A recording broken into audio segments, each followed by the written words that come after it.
O sedã alemão de Ricardo Almeida deslizava pelo asfalto molhado com a indiferença de uma criatura de outro mundo. Dentro daquele casulo de metal e couro, o caos de São Paulo era apenas uma paisagem silenciada, um filme mudo projetado através do vidro blindado. O ar-condicionado sussurrava uma brisa asséptica, mantendo a temperatura perfeita, um contraste brutal com a garoa fria que açoitava a cidade lá fora. Ricardo, 42 anos, era o mestre daquele universo particular. Seu terno, Ricardo Almeida, cortado sob medida, não era uma roupa, mas uma armadura que o separava do mundano. Ele via a si mesmo como um arquiteto do próprio destino. Um homem que havia trocado as incertezas da paixão pela solidez dos números e acreditava piamente ter feito a escolha certa.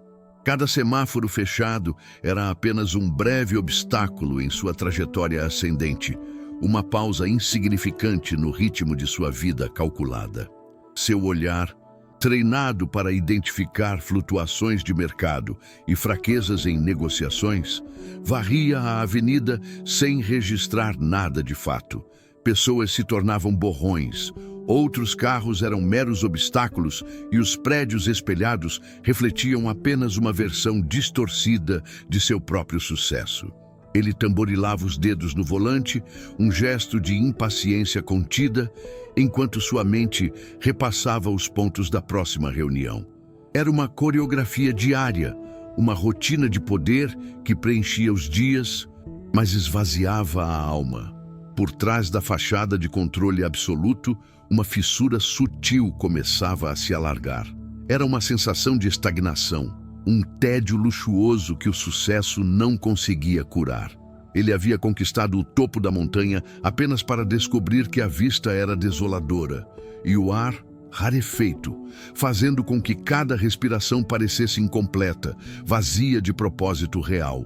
A solidão era sua companheira mais constante, disfarçada de independência. Em sua cobertura com vista panorâmica, o silêncio era tão vasto quanto o horizonte de luzes que se estendia a seus pés.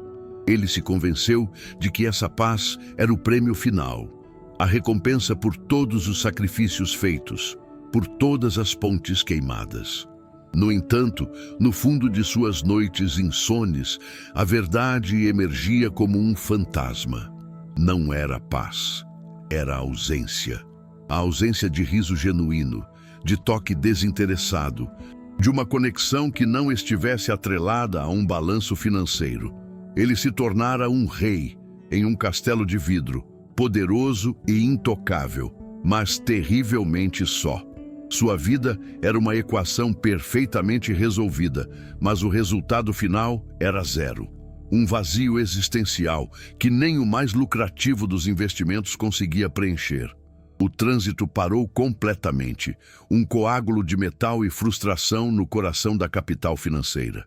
A garoa se intensificou, transformando o para-brisa em uma tela de aquarela onde as luzes dos faróis se dissolviam em manchas melancólicas. Foi nesse momento de imobilidade forçada que o mundo exterior começou a perfurar sua bolha.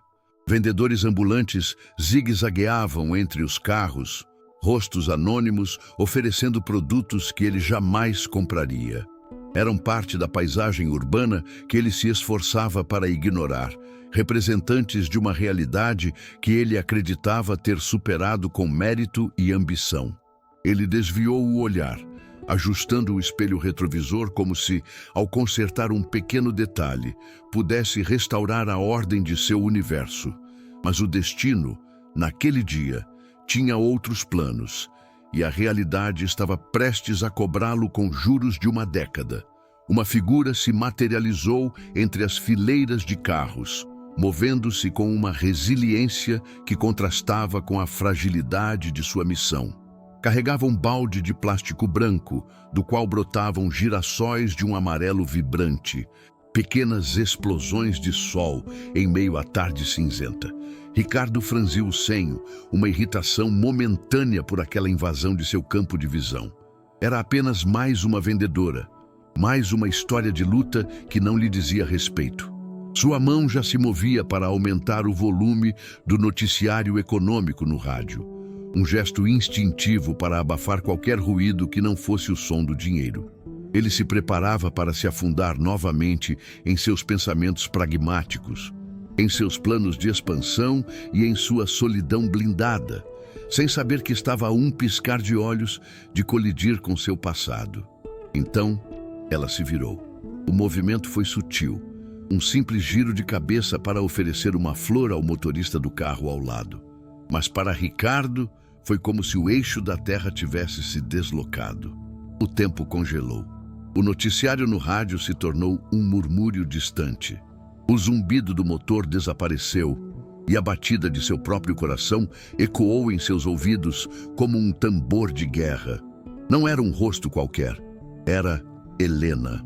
8 anos haviam se passado, mas ele reconheceria aquela dignidade no olhar em qualquer lugar, em qualquer vida. O cabelo estava preso de forma descuidada, o rosto trazia as marcas do cansaço e do tempo, mas a essência dela estava ali, intacta e devastadora.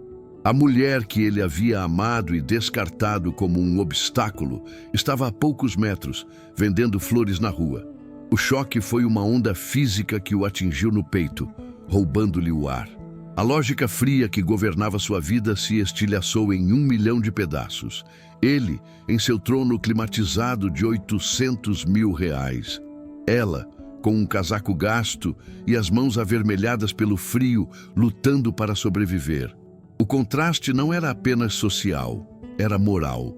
Cada conquista de sua carreira, cada item de luxo em seu apartamento, cada dígito em sua conta bancária se transformou instantaneamente em um tijolo no monumento de sua covardia. A imagem dela, oferecendo um girassol com um sorriso cansado, era um julgamento silencioso e implacável. Ele não conseguia desviar o olhar, preso por uma força magnética de culpa e assombro. O passado, que ele havia enterrado sob camadas de sucesso e negação, ressurgia com a força de um tsunami. Seus olhos a seguiram, famintos por detalhes, tentando assimilar a brutalidade daquela revelação. Ele notou a maneira como ela se encolhia levemente contra o vento, a forma como seu olhar varria os motoristas com uma esperança frágil. E foi então, enquanto seu cérebro tentava processar o impossível, que ele viu algo mais, algo que transformou o choque em puro terror existencial. Abrigados sob a marquise de um prédio comercial, protegidos da garoa por um pequeno recuo na arquitetura, estavam 2 crianças, um menino e uma menina, de talvez 7 anos, sentados em um degrau, compartilhando um pacote de biscoitos. Eles olhavam para Helena com uma adoração que só os filhos reservam às mães. Ricardo sentiu o sangue gelar em suas veias, uma premonição terrível tomando conta de cada fibra de seu ser. O menino ergueu o rosto para rir de algo que a irmã sussurrou em seu ouvido, e nesse instante, o universo de Ricardo implodiu. Aquele rosto, aquele maxilar quadrado, o cabelo escuro e rebelde que caía sobre a testa, era como se olhar em um espelho que refletia não apenas sua imagem, mas sua alma, sua genética, seu pecado original. Era o seu rosto, 8 anos mais novo. A menina, ao lado dele, virou-se na direção da mãe, e seus olhos, grandes e expressivos, eram uma cópia exata dos de Helena. Gêmeos. A palavra ecoou no silêncio de sua mente com a força de uma detonação. A verdade, irrefutável e cruel, estava ali, a poucos metros de distância, respirando, rindo e vivendo uma vida inteira que ele havia se recusado a conhecer. A culpa que sentia antes era apenas um arranhão comparada à fratura exposta que agora sentia em sua alma. Não era apenas arrependimento, era a aniquilação de sua identidade. O vencedor, o homem que se fez sozinho, era na verdade um desertor, um fantasma na vida de seus próprios filhos. Ele se lembrou da discussão da noite em que a abandonou. Alguns sacrifícios são necessários para o sucesso, ele dissera, com a arrogância de quem acredita controlar o destino. Agora, ele via o verdadeiro sacrifício. Não fora o dele, mas o dela. E o sucesso que ele tanto almejou parecia, naquele momento, a mais vazia e patética das vitórias. Cada dólar que ele ganhou, cada contrato que assinou, foi construído sobre as fundações daquela mentira, daquela fuga. Uma memória auditiva o assaltou com uma crueldade poética. No rádio, a voz suave de um locutor deu lugar a uma canção antiga, uma melodia que ele e Helena costumavam ouvir em noites chuvosas como aquela. A letra falava sobre o tempo perdido e as estradas não percorridas. A coincidência era tão precisa, tão perfeitamente orquestrada, que pareceu uma intervenção divina, um dedo do destino apontado diretamente para o seu peito. As notas musicais se misturavam à batida da chuva e ao som de seu coração descompassado, criando uma trilha sonora para o colapso de seu mundo. Ele fechou os olhos por um segundo, mas a imagem dos gêmeos estava gravada em suas pálpebras, queimando como fogo. A vida que poderia ter tido estava ali, tão perto e, ao mesmo tempo, em um universo de distância. Sua mão, a mesma que assinava acordos multimilionários sem um pingo de hesitação, tremia incontrolavelmente enquanto se apoiava no vidro frio da janela. Um desejo primitivo e avassalador o dominou. O desejo de atravessar aquela barreira, de tocar naquela realidade, de sentir o calor daquelas vidas que ele havia criado e abandonado. No reflexo do vidro, seu rosto pálido e chocado se sobrepunha à imagem de Helena e das crianças. Os três mundos, o dele, o dela e o deles, colidindo visualmente em uma única e dolorosa composição. Ele era um espectador de sua própria história, um estranho olhando para a família que deveria ter sido sua. A barreira de vidro não era apenas física, era o símbolo de 8 anos de escolhas egoístas, de silêncio e de distância autoimposta. O celular vibrou no console, estridente e invasivo. O nome Cláudia brilhava na tela, sua atual namorada, uma arquiteta com quem mantinha uma relação tão bem decorada e superficial quanto os ambientes que ela projetava. A chamada era um chamado de volta para a vida que ele havia construído, para a farsa que ele representava todos os dias. Em qualquer outro momento, ele teria atendido com sua voz calma e controlada de sempre. Mas agora, o som do aparelho era uma ofensa, uma distração intolerável do epicentro de sua existência que acabara de se revelar. Ele ignorou a chamada, um gesto pequeno, mas sísmico. Pela primeira vez em anos, as prioridades de seu império pessoal pareceram irrelevantes, poeira diante da magnitude do que estava acontecendo do outro lado da janela. O semáforo à frente mudou de vermelho para verde. A luz esmeralda se derramou dentro do carro, banhando o interior em um tom fantasmagórico. Um carro atrás buzinou, uma nota curta e impaciente que quebrou o feitiço. O fluxo do trânsito recomeçava a se mover. A realidade, com suas regras e seu ritmo implacável, exigia uma ação. Acelerar e fugir novamente, desta vez conscientemente, deixando para trás a prova viva de seu maior fracasso? Ou desligar o carro, abrir a porta e enfrentar as consequências de uma década de ausência? O mundo inteiro se resumiu àquele instante, àquela decisão. A câmera focou em seu rosto, um mar de emoções conflitantes. Vergonha, dor, um medo paralisante e um fio tênue e desesperado de esperança. Sua mão pairava entre a alavanca de câmbio e o puxador da porta. A buzina foi um bisturi elétrico que cortou a paralisia de Ricardo, um som vulgar e impaciente vindo do mundo real, exigindo que ele tomasse seu lugar na fila do progresso, que acelerasse e continuasse sua jornada para lugar nenhum. Mas, pela primeira vez, o progresso pareceu um conceito ridículo.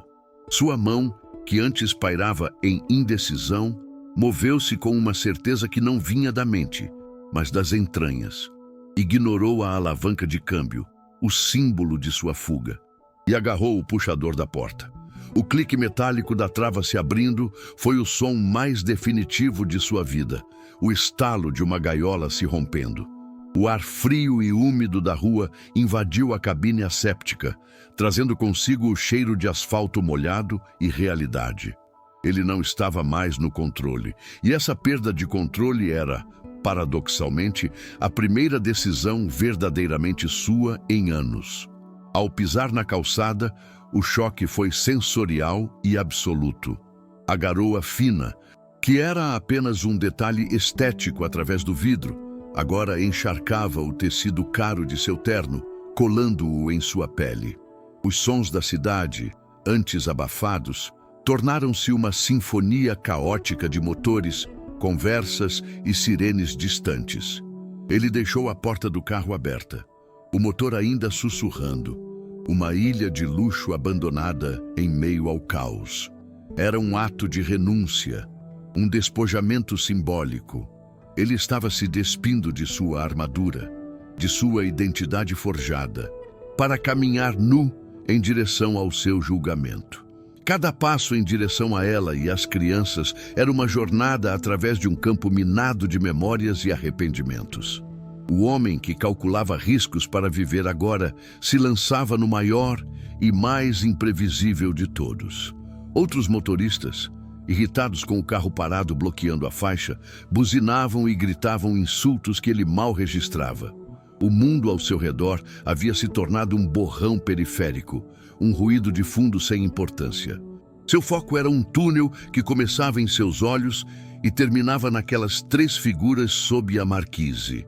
Ele via agora os detalhes que a distância e o vidro haviam ocultado. Um pequeno remendo no joelho da calça do menino, o elástico de cabelo desbotado da menina. A forma como os dedos de Helena estavam vermelhos e ásperos ao redor da alça do balde. Eram os detalhes da luta, da vida vivida com unhas e dentes. Uma vida que floresceu não apenas sem ele, mas apesar dele. A admiração e a vergonha travavam uma batalha violenta dentro de seu peito. Ele estava a poucos metros de distância quando Helena se virou. O motorista a quem ela oferecia um girassol balançou a cabeça negativamente e acelerou. Em sua frustração momentânea, o olhar dela varreu a calçada e o encontrou. O tempo não congelou, ele se estilhaçou. Os olhos dela, aqueles mesmos olhos que um dia o olharam com um amor que ele acreditava ser eterno, se arregalaram. Primeiro, a incompreensão, como se seu cérebro se recusasse a processar a imagem de um fantasma vestido em um terno de grife. Depois, o reconhecimento atingiu-a como uma onda de choque e seu rosto perdeu toda a cor. O balde de girassóis quase escorregou de sua mão. Naquele instante, 8 anos de silêncio, dor e resiliência colidiram com a presença inesperada e avassaladora do homem que era a causa de tudo. A reação dela foi imediata, primitiva e feroz. A vulnerabilidade em seu rosto foi substituída por uma máscara de aço. Seu corpo se moveu instintivamente, um passo sutil para o lado, colocando-se como um escudo entre ele e as crianças. Não havia mais amor ou mágoa em seu olhar. Havia apenas o instinto protetor de uma leoa defendendo suas crias de um predador. Para Ricardo, aquele gesto foi mais doloroso do que qualquer grito ou acusação. Ele não era um ex-amante, não era o pai de seus filhos. Ele era uma ameaça, uma força externa e perigosa da qual sua família precisava ser protegida. A constatação o esvaziou por dentro, deixando apenas um vácuo gelado onde antes havia arrogância e autojustificação. Ele era o vilão de sua própria história. As crianças, sentindo a mudança abrupta na atmosfera, pararam de rir. Seus pequenos rostos se viraram, seguindo o olhar petrificado da mãe. A menina, Laura, com os olhos de Helena, agarrou-se à perna da mãe, buscando refúgio. Mas o menino, Léo ficou parado, olhando para Ricardo com uma curiosidade destemida que era assustadoramente familiar. Seus olhos, que eram um espelho dos de Ricardo, o analisavam sem medo, com uma inteligência precoce, tentando decifrar quem era aquele homem que havia transformado sua mãe em uma estátua de gelo. O contato visual com o próprio filho, um estranho que carregava seu DNA, foi a experiência mais íntima e, ao mesmo tempo, mais alienante da vida de Ricardo. Ele era um pai, mas não conhecia o som da risada de seu filho. Aquele momento de silêncio se esticou por uma eternidade. Era um silêncio carregado com o peso de 1000 conversas que nunca aconteceram, de 1000 noites de choro solitário, de aniversários sem um pai, de dificuldades enfrentadas e superadas sem qualquer ajuda. Ricardo sentia o peso de cada um daqueles dias não vividos pressionando seus ombros, curvando sua postura antes ereta. Ele, que sempre tivera uma resposta para tudo, que dominava salas de reunião com sua retórica afiada, estava completamente mudo. As palavras haviam morrido em sua garganta, sufocadas pela magnitude de seu fracasso como ser humano. O que se diz a um passado que você tentou assassinar, mas que sobreviveu e agora o encara com os olhos de seus filhos? Ele deu um passo hesitante à frente, um movimento que pareceu exigir toda a força de seu corpo. A chuva começou a engrossar, transformando-se de garoa em gotas pesadas que batiam em seu rosto, misturando-se com lágrimas que ele nem percebeu que estavam caindo. Eram as primeiras lágrimas em mais de uma década. Uma purificação fria e dolorosa. Ele não estava mais chorando por si mesmo, por sua solidão ou pelo vazio de seu sucesso. Estava chorando por eles, pela vida que lhes roubou, pela figura paterna que lhes negou, pela dignidade de Helena que ele havia tentado comprar com dinheiro. Era um choro de luto pela família que ele destruiu antes mesmo que ela tivesse a chance de nascer. Aquele ato de vulnerabilidade, o pranto silencioso de um homem que parecia inquebrável, pareceu causar uma pequena fissura na armadura de Helena. Por uma fração de segundo, a fúria em seus olhos deu lugar a uma antiga e exausta tristeza. Ela se lembrava daquele homem, do jovem que sonhava ao seu lado, antes que a ambição o consumisse e o transformasse no estranho que estava agora à sua frente. Foi apenas um vislumbre, uma memória fantasma que logo foi suprimida pela realidade presente. Ela não podia se dar ao luxo da compaixão. A sobrevivência de seus filhos dependia de sua força, e a força, para ela, significava manter aquele homem o mais longe possível de suas vidas. Foi a voz do menino que finalmente quebrou o feitiço. "Mãe, quem é ele?" Léo perguntou, sua voz infantil cortando a tensão como uma lâmina. A pergunta era inocente, mas para Ricardo soou como uma sentença. Era a confirmação de sua inexistência, a verbalização de seu status como um completo estranho. Helena não respondeu ao filho. Seus olhos permaneceram fixos em Ricardo, um aviso silencioso para que ele não ousasse se aproximar mais, para que não ousasse contaminar o mundo puro de seus filhos com sua presença. A pergunta da criança pairava no ar, exigindo uma resposta que ninguém ali estava preparado para dar. Quem era ele? Ele mesmo já não sabia mais. O som de seu próprio nome, pronunciado por si mesmo, soou estranho, como se pertencesse a outra pessoa. "Helena", ele disse. E a palavra saiu como um suspiro rouco, um pedido de perdão encapsulado em 3 sílabas. Não era o tom de comando que ele usava com seus subordinados, nem o tom sedutor que usava em seus relacionamentos superficiais. Era a voz de um homem quebrado, despojado de todas as suas defesas, implorando por algo que ele não tinha o direito de pedir. Um momento de reconhecimento, uma ponte sobre o abismo de 8 anos que ele mesmo cavou. Ele não esperava perdão, não esperava compreensão. Ele só precisava que ela soubesse que ele via, que finalmente entendia a dimensão de seu erro. A expressão de Helena se contraiu com a menção de seu nome, como se a palavra fosse um toque físico, uma brasa em sua pele. Ela respirou fundo, o peito subindo e descendo visivelmente sob o casaco gasto. As crianças olhavam para ela, esperando sua deixa, sua orientação sobre como sentir, como reagir. O mundo inteiro de Ricardo estava contido na resposta dela. Uma palavra de desprezo, um gesto para que fosse embora e ele aceitaria. Seria sua penitência.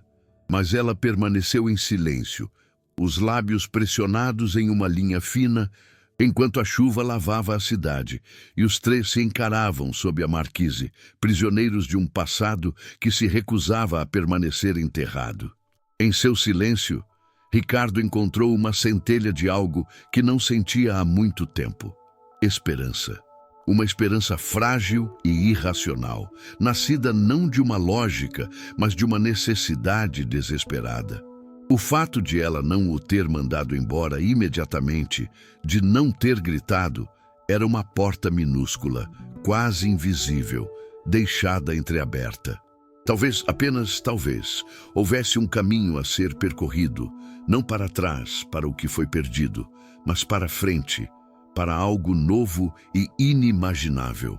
Ele não sabia o que faria ou diria a seguir, mas sabia que não iria recuar. Pela primeira vez, ele não fugiria. Ele ficaria ali, na chuva, o tempo que fosse necessário, esperando por um sinal, por uma chance de começar a pagar sua dívida. A câmera se afasta lentamente, subindo, mostrando a cena de cima. O sedã de luxo com a porta aberta, bloqueando o trânsito. O homem em seu terno encharcado, parado diante da mulher e das duas crianças. Os girassóis amarelos como únicos pontos de cor em uma paisagem cinzenta. A cena é um quadro de contrastes brutais. Riqueza e pobreza, passado e presente, arrependimento e resiliência. A vida de Ricardo Almeida, antes uma linha reta e ascendente, havia se tornado um cruzamento caótico e imprevisível no coração de São Paulo. O ponto de virada não era mais uma possibilidade, era uma realidade fria e molhada. E o caminho a seguir estava completamente oculto pela névoa de um futuro incerto. A porta da cobertura se fechou com um clique suave e abafado, mas o som ecoou no silêncio do apartamento como um tiro.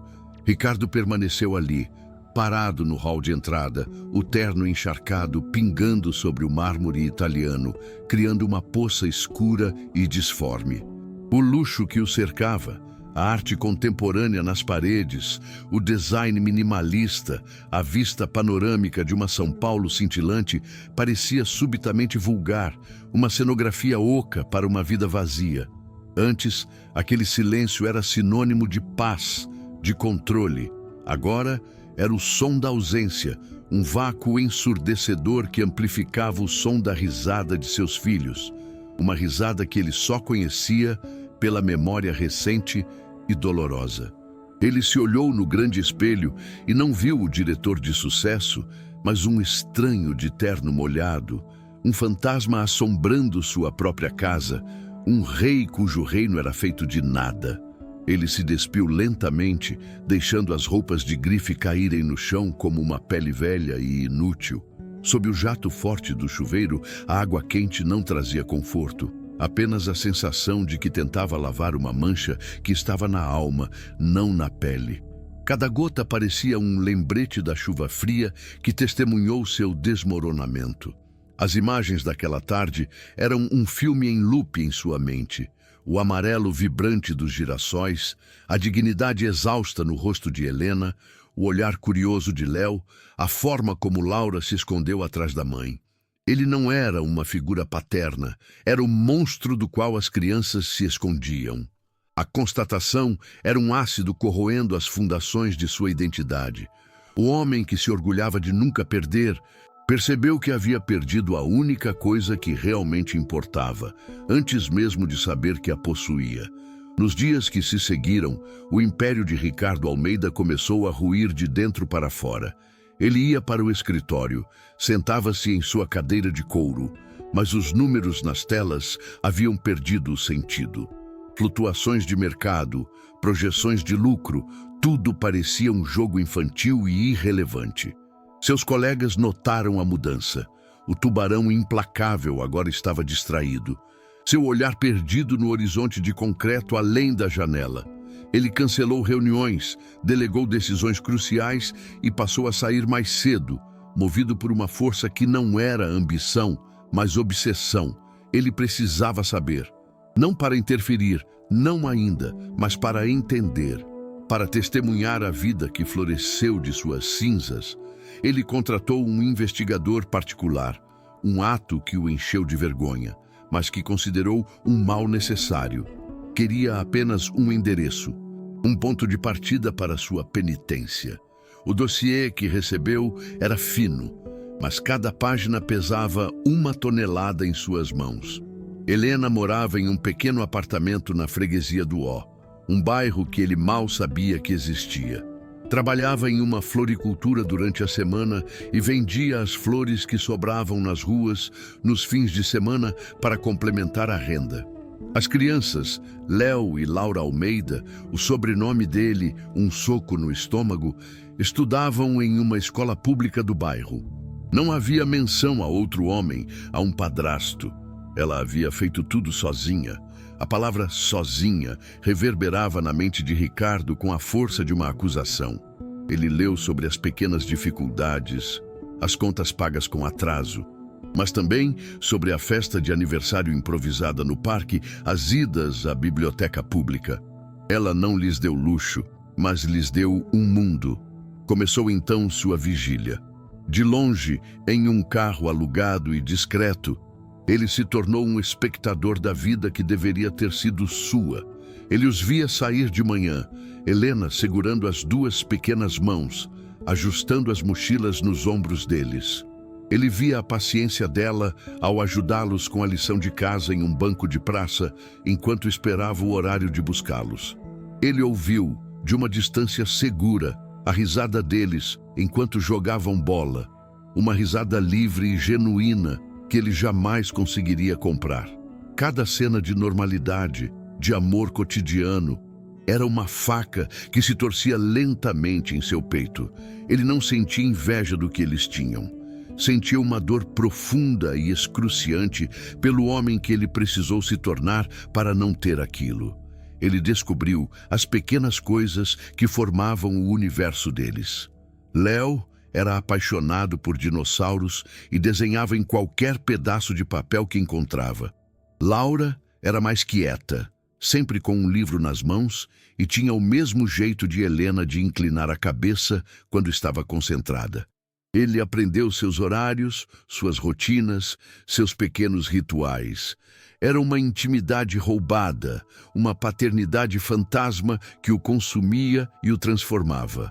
O Ricardo da Faria Lima estava morrendo, e em seu lugar nascia um homem assombrado pela beleza simples e resiliente da família que ele havia abandonado. Ele começou a entender que sua primeira tentativa de ajudar com dinheiro, 8 anos atrás, não foi apenas um erro, foi uma blasfêmia contra o que ela estava construindo. O primeiro passo em direção a eles, no entanto, foi um desastre. Guiado ainda por um resquício de sua antiga arrogância, ele acreditou que o dinheiro, se usado de forma anônima, poderia ser uma ferramenta de reparação. Através de uma instituição de caridade, ele fez uma doação substancial destinada especificamente à escola das crianças, com a condição de que bolsas de estudo integrais fossem concedidas a Léo e Laura, além de uma reforma na pequena biblioteca.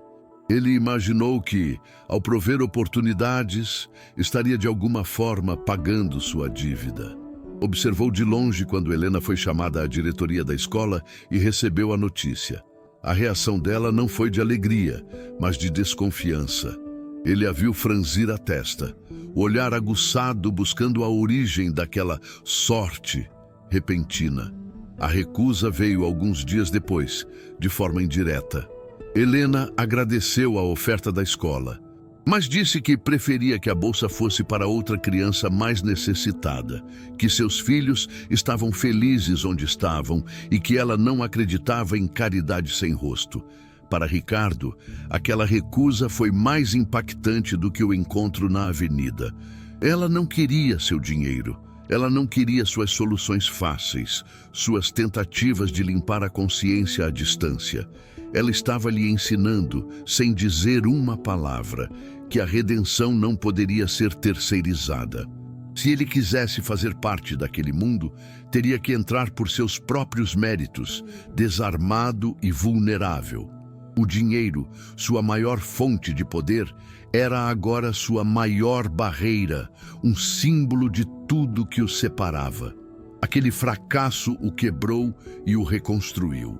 Ele passou a caminhar pela cidade, não mais em seu sedã blindado, mas a pé. Redescobriu bairros que havia esquecido, sentou-se em cafés populares, ouviu as conversas das pessoas.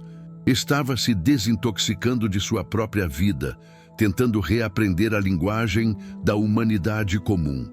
Ele vendeu o apartamento da cobertura, trocando-o por um lugar menor, mais sóbrio, em um bairro residencial.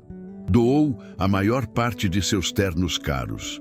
Eram gestos simbólicos, mas necessários. Ele estava se despojando da armadura, peça por peça, para descobrir quem era o homem por baixo dela. E a resposta que encontrava era aterrorizante e libertadora. Ele não era nada. E por isso, poderia se tornar qualquer coisa. Sua jornada o levou de volta às suas próprias origens, a um passado que ele havia se esforçado tanto para apagar. Ele visitou o bairro humilde onde cresceu, a rua onde jogava bola, a fachada da casa simples de seus pais, já falecidos. Lembrou-se do jovem que ele era, cheio de sonhos que não eram sobre dinheiro, mas sobre criar algo, sobre ser amado. Lembrou-se de Helena e do amor que compartilhavam. Um amor que ele trocou por uma miragem de sucesso. Ali, sentado na calçada de sua antiga casa, ele chorou pela segunda vez, não pelas crianças ou por Helena, mas pelo menino que ele havia sido e que ele havia traído. Foi um luto necessário, o funeral de seu antigo eu, para que um novo pudesse nascer. Ele começou a frequentar um parque perto da escola das crianças, não mais escondido em um carro, mas sentado em um banco, lendo um livro. Não forçava uma aproximação. Apenas existia no mesmo espaço que eles, permitindo que se acostumassem com sua presença. No início, Helena o via e seu corpo ficava tenso, sua mão buscando instintivamente a de seus filhos. Mas ele não fazia nada, apenas lia, olhava para as árvores, existia. Com o passar das semanas, a tensão dela diminuiu, substituída por uma curiosidade cautelosa. Ela não entendia o que ele queria, mas a ausência de qualquer demanda ou gesto grandioso a intrigava. Ele estava aprendendo a linguagem da paciência, a arte de simplesmente estar presente. Um dia, uma bola de futebol rolou e parou a seus pés. Léo correu em sua direção, parando a uma distância segura, o rosto hesitante. "Moço, pode chutar a bola?" ele pediu, a voz ainda um pouco desconfiada. Ricardo sentiu o coração parar. Aquele era o momento. Ele poderia tentar uma conversa, fazer uma pergunta, mas sabia que seria um erro. Ele olhou nos olhos do menino, seus próprios olhos, e simplesmente sorriu, um sorriso pequeno e genuíno. Com um toque suave, ele rolou a bola de volta para Léo. Não disse uma palavra. O menino agarrou a bola e, antes de correr de volta para a irmã, lançou-lhe um olhar que não era mais de suspeita, mas de uma incipiente e infantil aceitação. Helena observou a cena toda à distância, os braços cruzados, uma expressão indecifrável no rosto. Ela viu que ele não tentou falar com seu filho, não tentou se aproveitar da oportunidade. Ele apenas devolveu a bola, um gesto simples, respeitoso, que falava mais do que qualquer pedido de desculpas.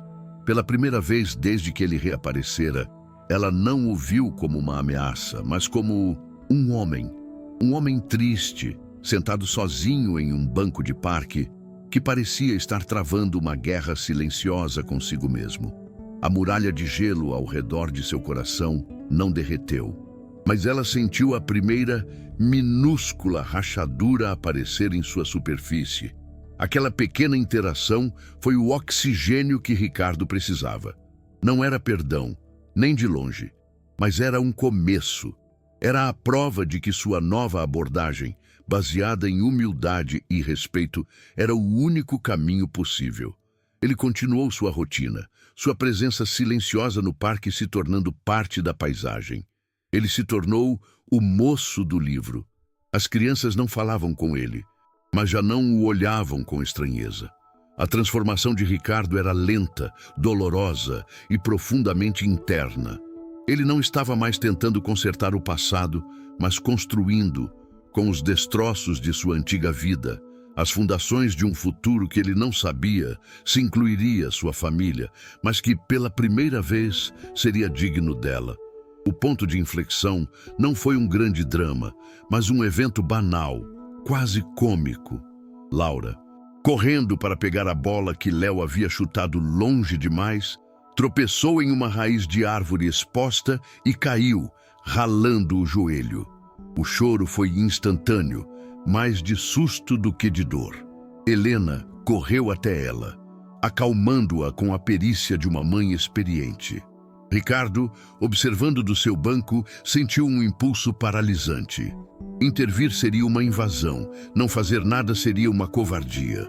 Foi então que ele se lembrou do pequeno kit de primeiros socorros que começou a carregar em sua mochila. Um hábito adquirido em suas longas caminhadas pela cidade. Ele se aproximou devagar, sem dizer uma palavra, e estendeu um antisséptico e um curativo com estampa de dinossauros para Helena. Seus olhos se encontraram sobre a cabeça da filha que choramingava, e naquele gesto simples, prático e sem alarde, ela viu algo novo. Não um executivo tentando resolver um problema, mas um homem oferecendo ajuda. Ela aceitou o curativo, a mão dela roçando a dele por uma fração de segundo. O toque foi elétrico, um fantasma de uma intimidade há muito perdida. Enquanto limpava o joelho da filha e aplicava o adesivo colorido, que imediatamente arrancou um pequeno sorriso de Laura, Helena o observava pelo canto do olho.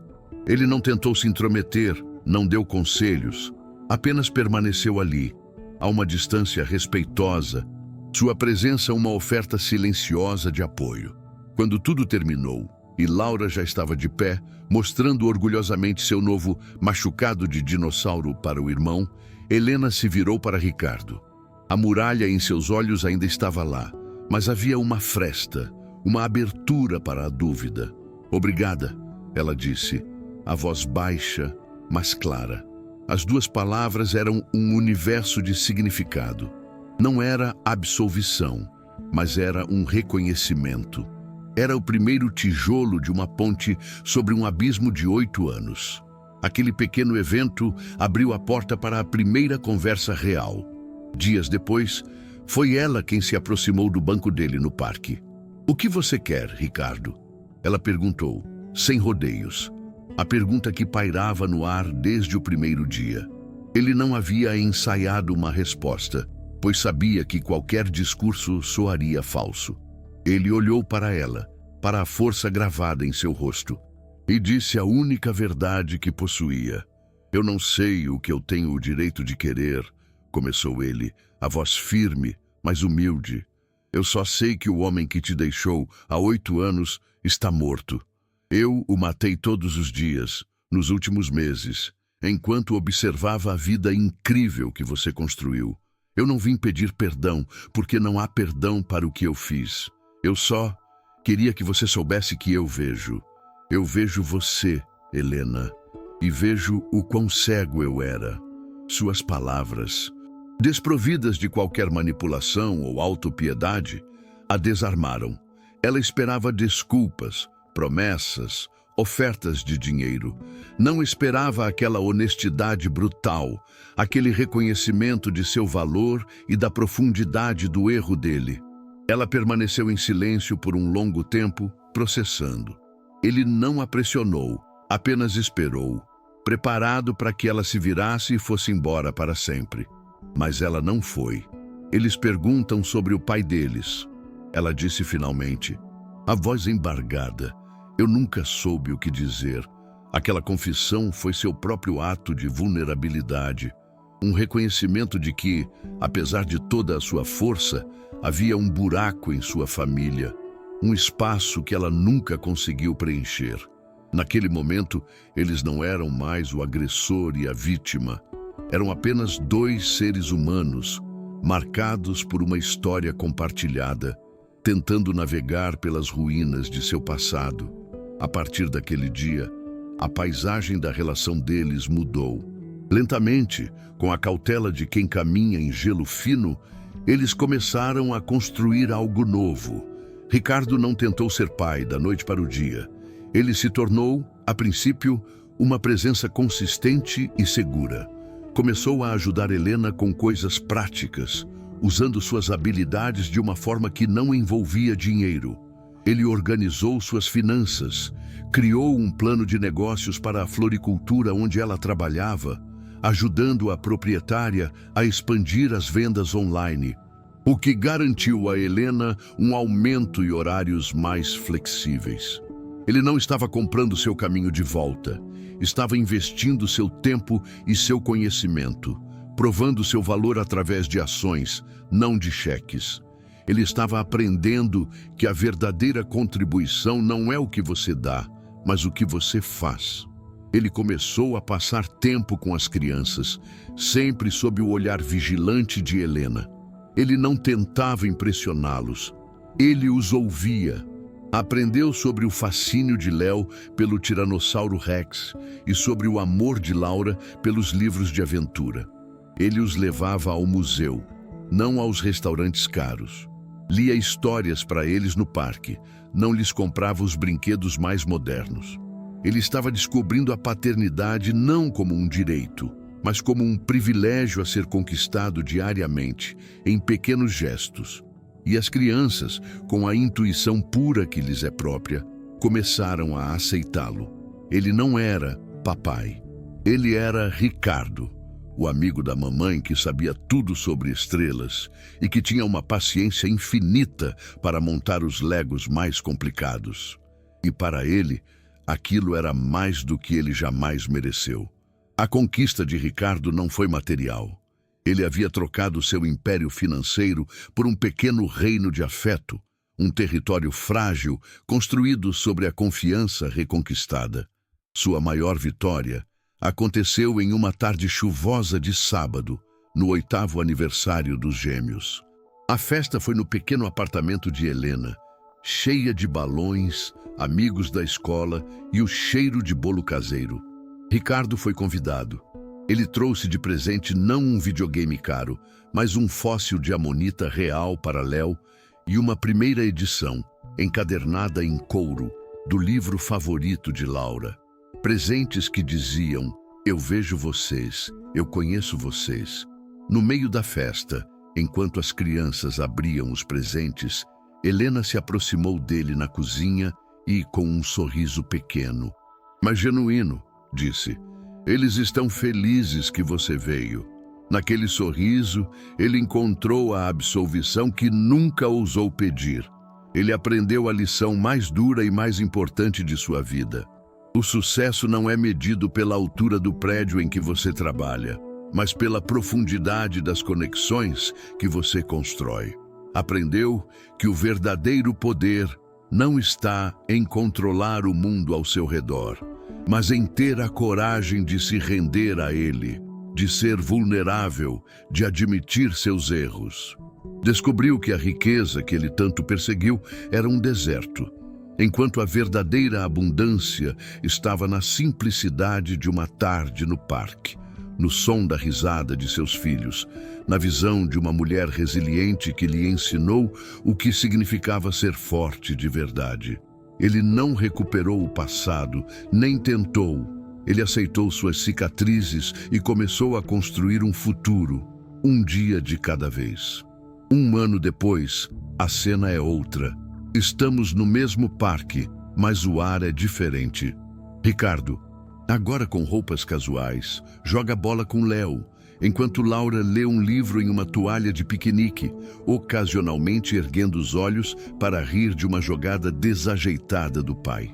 Helena observa os três de um banco próximo, um buquê de girassóis ao seu lado, não para vender, mas para enfeitar a própria casa. Não há mais tensão em seus ombros, apenas uma paz serena. Eles não são uma família de comercial de margarina, são uma colcha de retalhos, costurada com fios de arrependimento, perdão e um amor teimoso que se recusou a morrer. São reais, imperfeitos e, finalmente, juntos. A jornada de Ricardo não foi sobre encontrar sua família, mas sobre encontrar a si mesmo, o homem que ele deveria ter sido o tempo todo. Ele teve que perder tudo o que acreditava ser importante para descobrir o que realmente importava.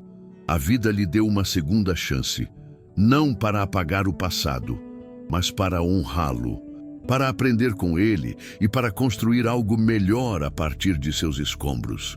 Ele se tornou um pai não pelo sangue, mas pela escolha, uma escolha feita todos os dias, em cada história contada antes de dormir, em cada joelho ralado que ele ajudou a limpar, em cada olhar de admiração que recebia de seus filhos. A redenção, ele finalmente entendeu, não era um destino, mas um caminho.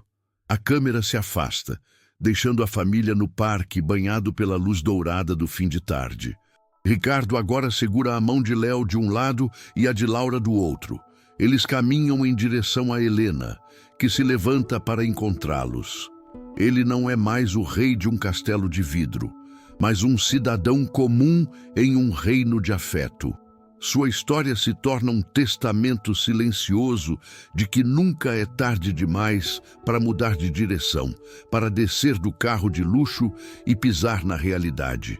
A maior transação de sua vida não foi feita na bolsa de valores, mas em uma calçada chuvosa, trocando uma vida de sucesso vazio por uma chance de ter um amor verdadeiro. A mensagem universal que ecoa na cena final é atemporal e poderosa. A verdadeira medida de uma vida não reside nas conquistas que acumulamos para nós mesmos, mas no impacto positivo que temos na vida dos outros. O sucesso é transitório, o poder é uma ilusão, mas o amor, a compaixão e a coragem de enfrentar nossos próprios demônios são os únicos legados que perduram. A história de Ricardo é um lembrete de que, no final das contas, não somos definidos pelos erros que cometemos, mas pela força que encontramos para corrigi-los, não importa o quão alto seja o preço a ser pago. E, às vezes, o maior tesouro está escondido na vida que escolhemos ignorar.